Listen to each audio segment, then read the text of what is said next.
La problématique de l'énergie dans l'espace CEDEAO au menu des échanges d'une rencontre à Conakry. Les États membres de l'instance sous-régionale traversent une crise énergétique qui entrave leur développement économique et social. C'est pourquoi les experts de l'énergie de la sous-région se concertent sur la question. Objectif affiché, trouver une solution sous-régionale au problème, alors que la Guinée est le pays le plus touché par le manque de dessert total en électricité. Le problème énergétique ne concerne pas uniquement que la Guinée, mais tout l'ensemble des 15 pays de la sous-région. La CEDEAO est impliquée dans les projets sous-régionaux comme Caleta et bien d'autres projets qui concernent d'autres pays aussi de la sous-région. La Guinée sera au cœur de la recherche de cette solution stratégique sous-régionale. Selon une étude récente sur le secteur énergétique, le pays dispose d'un potentiel hydroélectrique estimé à 6 000 MW. Moins de 3% seulement sont valorisés selon la même étude.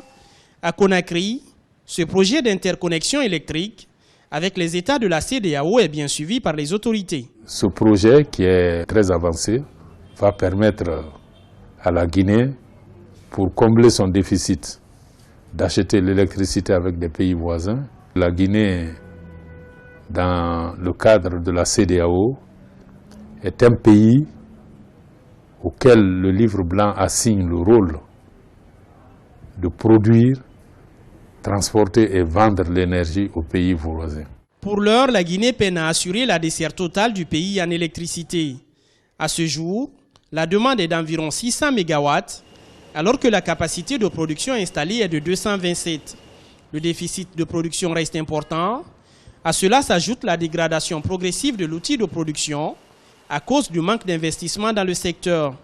Avec 240 MW, le barrage hydroélectrique de Caleta, une fois fonctionnel, va aider la Guinée à améliorer progressivement la fourniture d'électricité dans les foyers.